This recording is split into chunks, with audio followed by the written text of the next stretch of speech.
Olá, boa tarde. O adeus ao ministro aposentado do Supremo Tribunal Federal, Sepúlveda Pertence. Aos 85 anos, ele morreu na madrugada desse domingo em Brasília de insuficiência respiratória. O corpo está sendo velado no Salão Branco do Supremo Tribunal Federal. No Jornal da Justiça de hoje, vamos falar sobre a trajetória de Sepúlveda Pertence como jurista e advogado. Eu sou Rafaela Vivas e a partir de agora você vai conferir também. Ministros do Supremo Tribunal Federal e autoridades dos três poderes lamentam a morte de Sepúlveda Pertence. Os votos marcantes do ministro aposentado Sepúlveda Pertence no Supremo Tribunal Federal. E ainda as iniciativas da Justiça para combater a discriminação racial no país.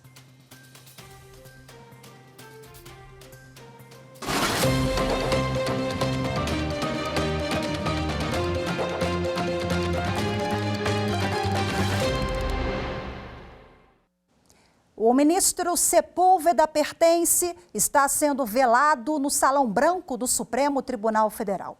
Aos 85 anos, ele morreu na madrugada desse domingo em Brasília de insuficiência respiratória. A repórter Carolina Chaves acompanha o velório e ao vivo traz mais informações para a gente agora. Olá, Carol, boa tarde para você. Olá, Rafaela, boa tarde para você, boa tarde a todos. Olha, o velório começou às 10 horas da manhã e desde então não para de chegar familiares e amigos querendo se despedir do ministro aposentado do STF, Sepúlveda Pertence. Por aqui já passaram alguns ministros aposentados do Supremo, outras autoridades também, como os ex-chefes do Ministério Público Federal, como Antônio Fernando Barros, Roberto Gurgel e o atual PGR, Augusto Aras. As pessoas vêm se despedir, advogados também e pessoas que conviveram com o ministro. Todas as pessoas que eu conversei aqui, Rafaela, elas são unânimes. O ministro aposentado Sepúlveda Pertence era um defensor da democracia e dos direitos humanos. Vamos acompanhar agora na reportagem como foi esse velório desde cedo. O velório ocorre no Salão Branco, no edifício sede do STF. Os filhos, noras e netos estão desde cedo recebendo o carinho de amigos e parentes. A todo momento chegam coroas de flores para homenagear o ministro aposentado. A presidente do STF, ministra Rosa Weber, chegou por volta das 11 da manhã. Também já compareceram os ministros Dias Toffoli, Carmen Lúcia e o ministro aposentado Nelson Jobim, que destacou a coragem de Sepúlveda Pertence. Eu conheci o Zé Paulo na época do OAB, eu era vice-presidente da OAB do Rio Grande do Sul, ele estava aqui no Conselho Federal e era um sujeito extraordinário. Extraordinário no sentido da coragem, ou seja, não havia hipótese de recuo. E ele era, digamos, serve para ele a seguinte expressão: ele era de uma lealdade absoluta, mas não fazia concessões. Autoridades de outros poderes, amigos e funcionários do Supremo também prestam as últimas homenagens. Todos destacam o empenho de Sepúlveda Pertence em defesa da democracia. Independente de qualquer conotação partidária, mas eu sei que ele defendia principalmente a Constituição e os princípios da democracia. E ele foi uma voz decisiva na consolidação de direitos sociais, na eficácia desses direitos, então, inovadores introduzidos pela Constituição, e foi um dos autores da construção do sistema brasileiro de controle de constitucionalidade, que se revelou fundamental para que a gente tivesse arbitramento adequado do conflito entre poderes, também de conflitos federativos e, sobretudo, o avanço na aplicabilidade do catálogo de direitos fundamentais. Então, Pertence a uma figura fundamental porque marcou a história do Supremo na transição da ditadura para a democracia. Ele tem um trabalho, tem uma história extremamente importante, que todos os juristas, os novos, os atuais e aqueles que já estão há algum tempo na jornada, devem seguir.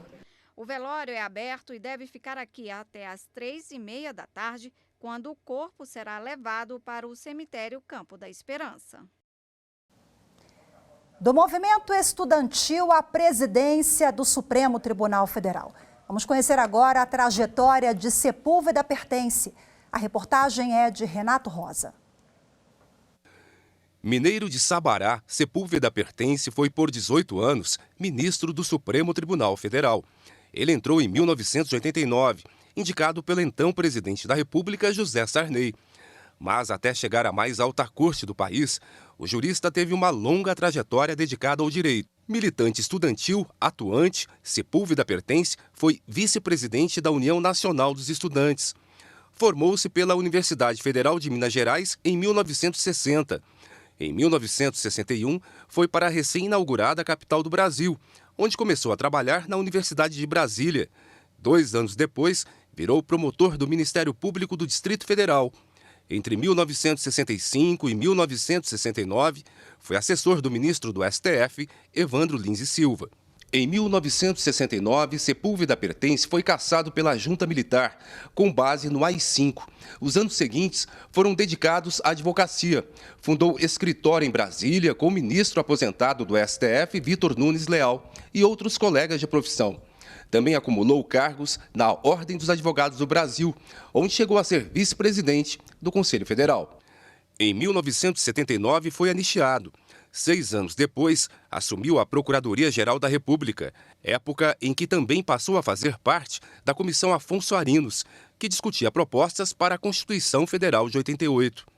O jurista foi presidente do Tribunal Superior Eleitoral por 2 vezes.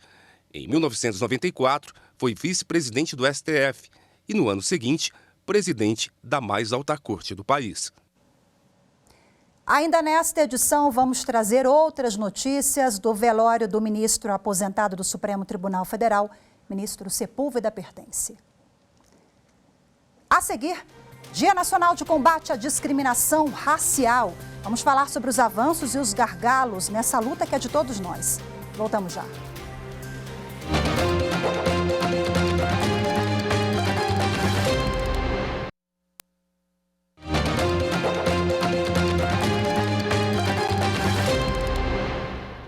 O Tribunal Superior do Trabalho promoveu a mediação de acordo coletivo entre Banco do Brasil e empregados do setor de tecnologia da instituição.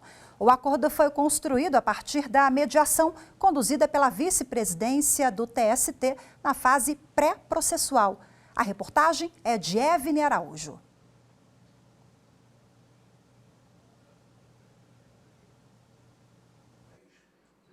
Os empregados da área de processamento de dados e serviços de informática do Banco do Brasil renovaram os termos da norma coletiva da database anterior da categoria, com a assinatura de acordo coletivo de trabalho.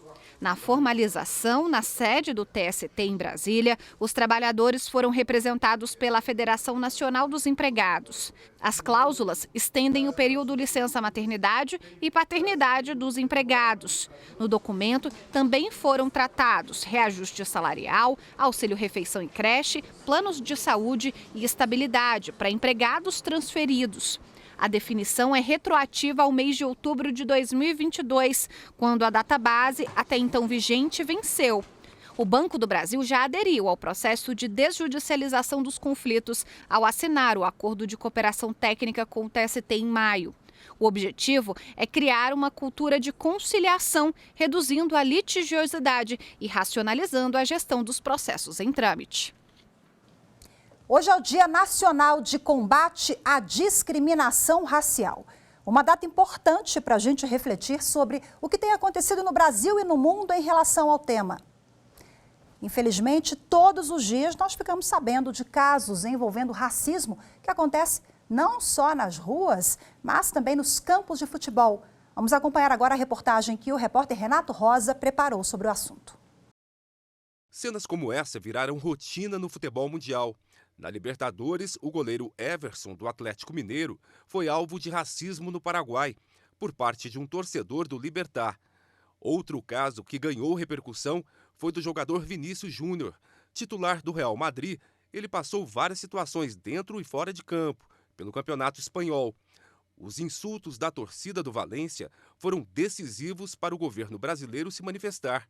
O Conselho Nacional de Justiça atua no grupo de trabalho da CBF para discutir ações contra o racismo e a violência no futebol. No dia 26 do mês passado, o assunto foi tema de uma audiência pública no Senado Federal, pela Comissão de Direitos Humanos. A identificação de pessoas racistas, ela tem que ser séria, Ela tem que ser com investigação responsável das polícias civil e militar, com ação implacável do Ministério Público, que aqui nos acompanha também através do CNMP, e com ação também efetiva da Justiça para que possa punir, identificar e punir os agressores. Em outubro do ano passado, o plenário do Supremo Tribunal Federal decidiu que o crime de injúria racial configura uma forma de racismo. Seguindo este entendimento, em janeiro deste ano, o governo sancionou a lei que equipara o crime de injúria racial ao de racismo. Não há pagamento de fiança e não prescreve, ou seja, pode ser julgado a qualquer tempo. A pena de reclusão de 1 a 3 anos aumentou de 2 a 5 anos e pode ser dobrada se o crime for cometido por 2 ou mais pessoas. Também houve aumento de pena se o crime de injúria racial for praticado em eventos esportivos ou culturais e para finalidade humorística. Nesses casos, injúria racial coletiva. As denúncias são muito importantes para o combate do racismo, pois só assim sairemos das cifras ocultas e o Estado terá estatística fidedigna sobre esses crimes e poderá então implementar cada vez mais políticas eficazes para o fim dessas condutas criminosas. Ações afirmativas pelo poder público ajudam na inclusão e no combate à discriminação racial. Em 2012, por exemplo, o Supremo julgou que o sistema de cotas nas universidades é constitucional. O Superior Tribunal de Justiça decidiu que filho pode atuar como testemunha no processo de divórcio dos pais. As informações com a repórter Jéssica Castro. Por unanimidade, a terceira turma do STJ decidiu que filhos comuns não estão impedidos de atuar como testemunhas no processo de divórcio dos pais. Segundo o colegiado, a hipótese de impedimento é aplicável à testemunha que possui vínculo com uma das partes, e não quando o parentesco é idêntico a ambas as partes, como é o caso de filho comum dos litigantes. A advogada Cíntia Burilha explica como a legislação normatiza quem pode ser testemunha em processos. O artigo especificamente que trata das pessoas que podem ser ouvidas enquanto testemunha é o artigo 447 do nosso Código de Processo Civil. Lá dentro do inciso 1º, do parágrafo 2º do artigo 447 do CPC, está escrito o seguinte: são impedidos o cônjuge, o companheiro, os ascendentes e os descendentes em qualquer grau ou colateral até o 3º grau de alguma das partes. Ou seja, a ideia da legislação é no sentido de tu afastar realmente qualquer interesse e uma forma aí de acabar contaminando o teu depoimento. No caso que foi julgado pelo STJ, uma mulher promoveu ação de divórcio litigioso com pedido de partilha de bens em desfavor do marido. O juízo de 1º grau julgou parcialmente procedente os pedidos para decretar o divórcio dos cônjuges, declarando cessados os deveres de coabitação, de fidelidade recíproca e ao regime matrimonial de bens. O ex-marido interpôs a apelação, mas o Tribunal de Justiça de Goiás negou o provimento. No recurso ao STJ, a defesa do homem alegou violação do Código de Processo Civil, sustentando que a sentença e o acórdão teriam se embasado em prova nula, porque haveria expressa disposição legal que impediria o filho de atuar como testemunha no caso. O ministro relator, Marco Aurélio Belize, destacou que as hipóteses de impedimento e suspeição da testemunha partem do pressuposto de que ela tenderia a dar declarações favoráveis a uma das partes ou ao resultado que lhe seria benéfico, e assim não se verifica a parcialidade presumida quando a testemunha possui vínculo de parentesco idêntico com as partes. O ministro ressaltou ainda que o Código de Processo Civil prevê que, sendo necessário, o magistrado pode admitir o depoimento das testemunhas menores de idade, impedidas ou suspeitas, hipótese em que os depoimentos serão consentidos independentemente de compromisso e lhes será atribuído o valor que mereçam. A seguir, a atuação de Sepúlveda Pertence no Supremo Tribunal Federal, onde permaneceu por 18 anos. Em instantes, voltamos já.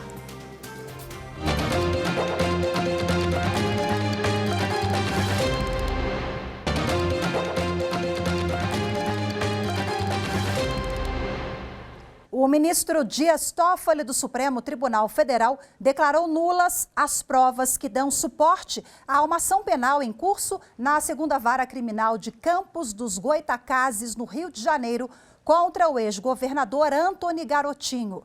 O político foi denunciado pelo Ministério Público do Estado por supostamente ter participado de um esquema de pagamento de propina envolvendo o município de Campos dos Goytacazes e a Odebrecht em contratos de construção de casas populares entre 2008 e 2014.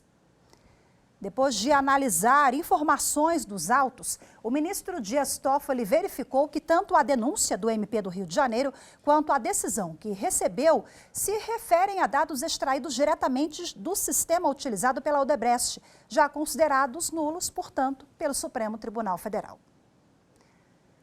Vamos agora voltar a falar sobre a morte do ministro aposentado do Supremo Tribunal Federal, Sepúlveda Pertence. Ele morreu nesse domingo em Brasília, aos 85 anos de insuficiência respiratória. A repórter Carolina Chaves, que acompanha o velório no Salão Branco do STF, traz agora as últimas informações. Carol, seja muito bem-vinda, é com você.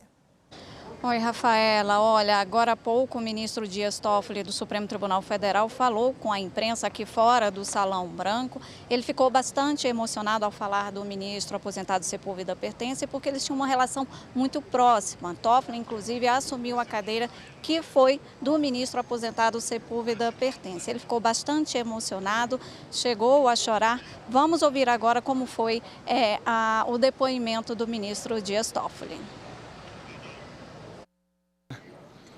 Um gênio, ele fazia os votos de uma maneira tão inteligente, de improviso, sem leitura, que ele ia votando de uma maneira tão dialética que você não sabia o resultado poderia ser. Era tão inteligente o voto dele que o resultado poderia ser para um lado ou para o outro lado, porque ele mostrava o que é o direito, o que é a interpretação jurídica, o que é a defesa da Constituição, ou seja, que os vários olhares, eles são válidos, né?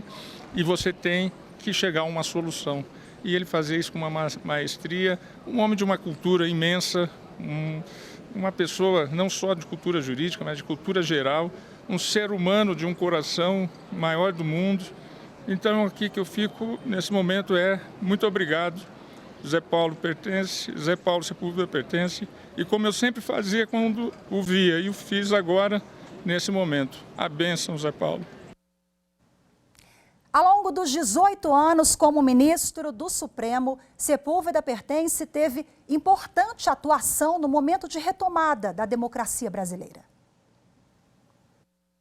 Nomeado pelo primeiro governo civil depois de 21 anos de regime militar no Brasil, o ministro Sepúlveda Pertence teve atuação importante na interpretação da Constituição de 1988, à época recém-promulgada. No Supremo, durante os 18 anos de atuação como ministro, Sepúlveda Pertence ficou conhecido por suas decisões consideradas peças de referência para juízes e operadores do direito.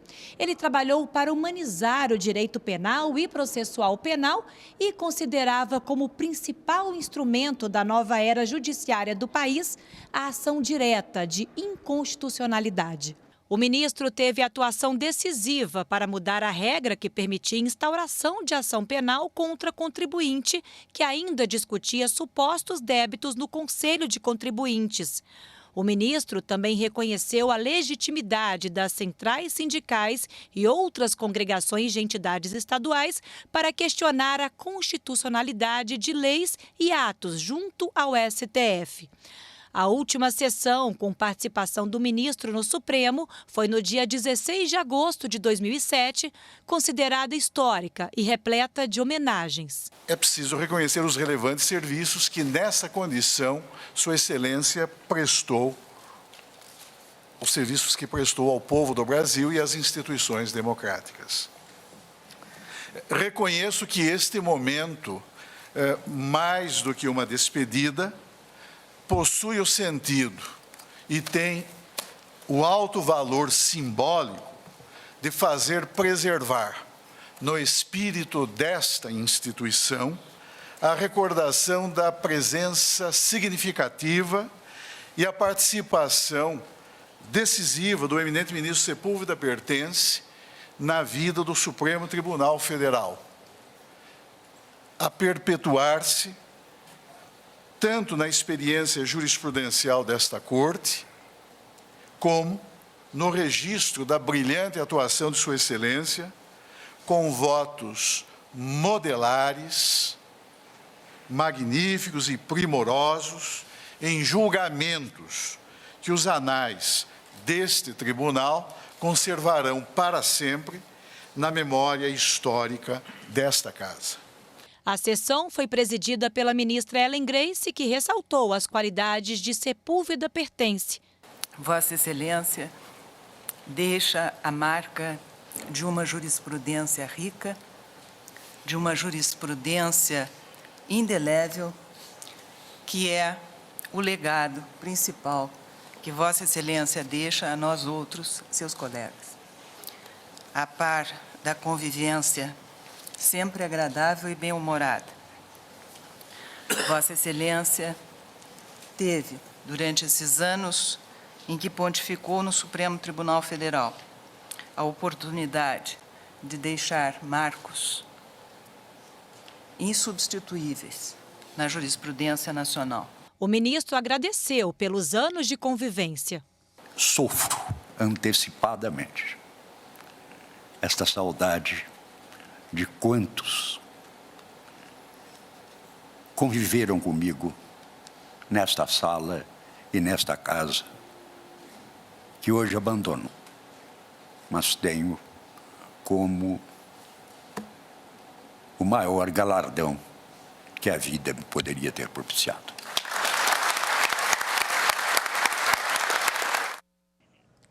As homenagens ao ministro aposentado começaram no domingo, assim que a família divulgou a notícia. Autoridades dos 3 poderes da República lamentaram a morte do jurista. Ministra Rosa Weber, presidente do STF, teve presença marcante e altamente simbólica no dia a dia da corte ao longo dos anos. Grande defensor da democracia. Gilmar Mendes, ministro do STF. Pertence e atuou na resistência à ditadura, na reconstrução democrática, na defesa da Constituição de 1988, desde sua promulgação. Luiz Roberto Barroso, ministro do STF. Um dos maiores que já passaram pelo STF. Brilhante, íntegro e adorável. Alexandre de Moraes, ministro do STF, notável advogado, jurista e ministro do Supremo Tribunal Federal. Deixará um eterno legado de amizade, seriedade e justiça. Dias Toffoli, ministro do STF. Quando Pertence votava, todos se calavam, ouviam e admiravam sua infinita capacidade, inteligência e humor que nunca o deixou. Carmen Lúcia, ministra do STF. O Brasil perde um brasileiro enorme, um cidadão necessário.